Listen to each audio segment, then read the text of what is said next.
There's a silence that follows a man when he's finally done trying. Not bitter, not broken, just done. You see it in the way he carries himself. No more proving, no more reaching, no more explaining what should have been seen. Most men try to become more attractive by becoming louder, more visible, more reactive, more available. But the man who truly pulls the world toward him doesn't move. He becomes still, present, whole. And that stillness, that's the signal women feel, even if they don't know why. They call it confidence, energy, mystery. But what they're really feeling is completion. A man who doesn't need anyone to validate the ground he stands on. It's not about game. It's not about strategy. It's not even about how you look or what you own. The deepest form of masculine attraction is absence of need. And that kind of strength, you can't fake it because the world tests it. People test it. And women, especially women, feel it. They can't explain it, but they know when a man isn't reaching. They feel the shift when he no longer needs to be seen. They notice when his silence holds more presence than another man's words. This kind of presence is born from something deeper than technique. It's born from ruin, from the loss that strips away all the roles you tried to play, from the silence that follows, heartbreak, divorce, abandonment. Zeno of Citium didn't find philosophy in a palace. He found it after a shipwreck. After losing everything, he walked into a bookstore and never looked back. That's what pain can do for a man, if he lets it. It empties the world around him, so he's forced to build a new one within. What makes a man attractive when he's single isn't his freedom. It's his discipline, his emotional clarity, his unwillingness to chase what he once begged for, because he knows now. Chasing only weakens what's already his. The moment he stopped trying to be seen, he became unforgettable. He stopped arguing. He stopped performing. He stopped proving he was ready. And ironically, that's when he truly was. Chrysippus, the successor of Zeno, said that reason doesn't need to speak to be real. Logos, the highest order of clarity, doesn't declare itself. It walks silently. That's how real value works. It doesn't convince. It doesn't compete. It doesn't chase. It just stands there, and everything else either recognizes it or loses access to it. You don't need to raise your voice when your soul is structured. You don't need to sell yourself when you've already bought back your peace. This video isn't about dating advice. It's not about making her miss you. It's about rebuilding yourself so thoroughly that who leaves or who stays doesn't change your gravity. This isn't about loneliness. It's about solitude, the kind that becomes sacred, the kind that turns pain into architecture. Because being single is not a pause. It's a portal, a forge, a return, and a man who chooses to remain emotionally undivided while the world demands a reaction, that man becomes unshakable. Not because he's trying to be strong, but because he finally stopped being split.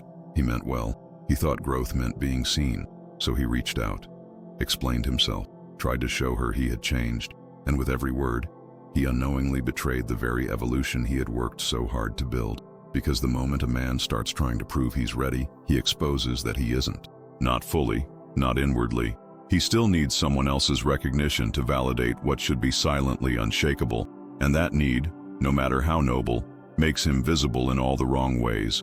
It announces his incompletion. Masculine value isn't declared, it's felt. She either senses the shift in you, or she doesn't. But if you're still performing your healing, you haven't finished it. You're still hoping someone else confirms it. The man who has truly changed doesn't perform. He doesn't reappear to showcase his evolution. He disappears to protect it. He's no longer interested in convincing anyone that he's ready, because he finally is. Not for her, for himself. That's the difference. Stoicism never told you to be numb. It told you to stop proving, to move from demonstration to discipline, to become so internally ordered that the world adjusts without your request. There's no announcement, no declaration, no grand return, just a quiet withdrawal from the places that once weakened you. And that absence, that's where your strength begins to echo, not as noise, but as presence. Still, complete, undeniable. You used to believe love was earned through effort, that if she saw how hard you were trying, she'd come back. But effort made you loud, made you visible in a way that repelled, because the more you chased, the more she ran. Not out of cruelty, but instinct. Because deep down, even she knew, value doesn't chase. It holds, it remains, it waits, not for permission, but for recognition. There's a man who stopped texting, stopped posting, stopped rewriting the same message 30 times just to feel heard. He sat with his silence, let it wash over him, let it rebuild what need had once shattered. And when he stood up again, he didn't have to tell anyone he was different. They felt it, even she felt it, but by then, it didn't matter, because he wasn't becoming someone for her anymore. He was becoming himself, finally, completely, quietly. There comes a point when silence becomes heavier than words, not because you're withholding, but because you finally understood. Nothing you say will carry more weight than your absence. That's the power of a man who no longer reacts. His quiet isn't empty, it's structured, it's disciplined, and it vibrates with a presence that doesn't ask for recognition, yet commands it. When a man reaches that level of emotional containment, even the loudest noise begins to fall away. Emotional independence is often misunderstood. People call it cold, detached, but what they don't see is the war it took to get there. The emotional storm a man had to endure to stop explaining himself, to stop pleading for understanding, to stop needing someone else to validate the truth he already knows. Emotional independence is not running away. It's standing still in the center of your own storm and letting others notice you didn't flinch. Modern science confirms what ancient Stoics lived. Mirror neurons in the brain allow us to feel the emotional state of another without a word spoken. That's why your silence matters, not because it's blank, but because it's full. When your stillness is real, others sense it. When your energy no longer seeks approval, she feels it. Before you speak, before you move, before you even enter the room. It's in the way you breathe, the way you pause, the way you simply exist. Zeno taught that chaos respects the man who remains unmoved, not out of stubbornness, but out of order. When your inner world is structured, you no longer need to shout over hers. You don't try to win arguments. You don't try to correct misperceptions. You let the silence do what words cannot. Reveal who actually holds peace. And often, that silence shakes her more than any explanation ever could. A man who used to react to every message, every look, every absence, he stopped, not to punish, but to preserve. He let the noise die out.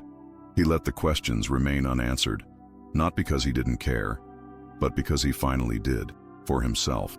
And in that stillness, something shifted. She reached out, not because he asked, but because she felt it. His silence was no longer an invitation. It was a boundary, and that was the loudest message of all. It doesn't happen when you change your look. It doesn't happen when you try harder. It happens when you stop needing anything from her. That's the moment she feels it, not always consciously, but deeply. A shift in your frequency. A man who no longer walks into a room hoping to be chosen. A man who has already chosen himself. That's the kind of presence you can't fabricate, because it's not a performance, it's a return. Women don't leave because you're single. They don't detach because you're alone. They drift when they feel you've become hollow. When your solitude turns to desperation. When your quiet turns into echo. She senses when you're emotionally empty, even if you smile. She feels when you're distracted, even if you act composed. You might not say a word, but the absence of weight in your presence says everything. It tells her you haven't filled the space she left. It tells her you're still looking for something to complete you. But when your solitude becomes structure, when you fill it with clarity, discipline, peace, everything changes. You no longer chase energy outside of yourself. You no longer audition for roles you've outgrown. You don't look for healing in someone else's recognition. You build your mornings with intention. You close your evenings with silence. You walk through the day without needing applause. And that stability, that quiet, grounded existence, it becomes magnetic. Not because it's flashy, but because it's rare. There's a kind of clarity that doesn't need to speak, a kind of peace that doesn't need to explain. It's like standing in front of an ancient temple in the middle of a desert. No crowds, no noise, just structure, weight, time. You don't have to believe in it to feel it. You don't have to understand it to respect it. That's what your solitude becomes when you stop filling it with distractions and start filling it with presence. She looked at you differently once, not because you changed for her, but because you finally stopped changing for anyone. You became full of direction, of peace, of purpose. And in that moment, even if she didn't say it, she knew. You weren't waiting anymore. You weren't hoping anymore. You had already arrived. And that, more than anything, made you unforgettable. He stayed because of what it could be, not because of what it was. He kept showing up, not for the reality in front of him, but for the fantasy in his head. The version of her that might appear, the relationship that might evolve, the love that might finally be reciprocated. And that's how potential became a prison, built not with cruelty, but with hope. He wasn't weak. He was loyal to a version of her that never existed outside his imagination. That's what held him. That's what hurt him. Stoic masculinity doesn't destroy hope. It just teaches you where to place it. Not in another person's growth, not in some hypothetical version of love, but in your own ability to walk away from what drains your dignity. Because the longer you stay loyal to potential, the more you delay your peace, the more you betray your own clarity, the more you become a man waiting instead of a man deciding. There comes a moment, not dramatic, not loud, when something inside him shifts, not because she changed, but because he finally saw clearly that nothing he could say, nothing he could do, would ever make her rise to the level he kept imagining. And in that stillness, he stopped bargaining. He stopped managing her chaos. He stopped playing therapist to someone who didn't want to heal. And instead, he made a simple choice: to walk. Not in anger, not in pride, but in peace. He deleted her number, not to erase her, but to reclaim himself. He didn't block her out of spite. He released her out of reverence for the man he was becoming. Because the version of him that kept holding on was gone, and the version that remained, he no longer needed closure. He no longer needed permission to move forward. He no longer needed maybe, because finally, he had chosen never again. Not every ending is dramatic. Sometimes it's just quiet resolve. Sometimes it's a man sitting alone, looking at a name on a screen, and realizing he doesn't need to wait for potential to turn into reality. He just needs to return to himself. That's not giving up. That's waking up. That's the mental shift that changes everything. Not because she failed him, but because he stopped failing himself. Charm is what you use when you're unsure, when you want to be accepted before you're respected. It's a mask, well-dressed, often effective, but temporary. A man can charm a room, make her laugh, hold her attention. But when the charm fades, and it always does, what remains is either confusion or clarity. And if clarity isn't there, neither is attraction. Not the deep kind. Not the kind that stays when things get quiet. Emotional clarity doesn't entertain. It anchors. It says without saying, I know who I am. I know what I won't tolerate. And I'm not here to be chosen. I'm here to stand. That's what draws her in. Not the lines, not the performance, but the restraint. The man who no longer engages what disturbs his peace. The man who sees temptation and doesn't move. That's the presence that doesn't chase, because it already arrived. Clarity is not arrogance. It's not about being right. It's about being rooted in yourself, in your values, in your standards. And when a man becomes clear, truly clear, on what he deserves, he stops flirting with what once broke him. He stops going back to places that require him to shrink. He no longer negotiates with confusion. He simply leaves the table. Seneca once said, "We suffer more from imagination than reality." And the man who lacks emotional clarity suffers most, because he keeps imagining that maybe, somehow, if he just does a little more, she'll see his worth. But the man with clarity, he doesn't suffer those stories anymore. He sees them, stops them, ends them. There was a woman who once made him feel seen, then confused, then small. He used to wait for her to come around. Now, he walks past the place they met without looking back, not because he's cold, but because he's clear. Clear on what love is, clear on what peace costs, clear on the fact that nothing is worth losing himself again. Charm may open doors, but clarity, it decides which ones never open again. And that's what makes him untouchable. It doesn't look like strength, not at first. It looks like hesitation, like a man reading a message and setting the phone down without replying, like silence stretched over a decision that cost him everything, except himself. Most won't notice, but she does. She notices when you don't chase, when you don't respond, when you don't fold just because the door opens again. And in that moment, when she sees you choose peace over proximity, something changes. Not in her, in you. The most masculine moves are often invisible, not because they're secret, but because they're sacred. You didn't call back, not to punish, not to prove, but because the version of you that used to beg for understanding no longer exists. He's gone.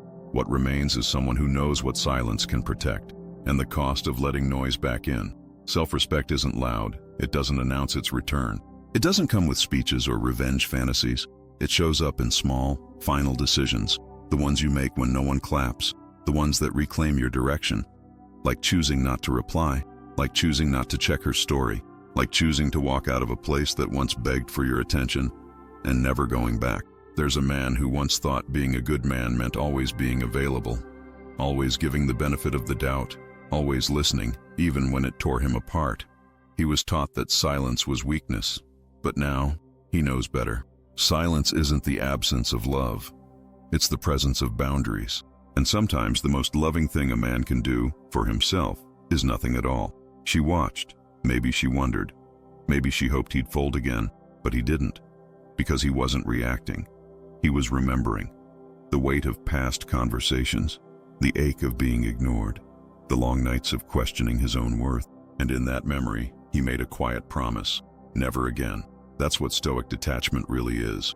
Not indifference, not bitterness. Just a man who finally stopped sacrificing his soul for someone else's uncertainty. That's what she saw, and that's what she'll never forget. Solitude is misunderstood.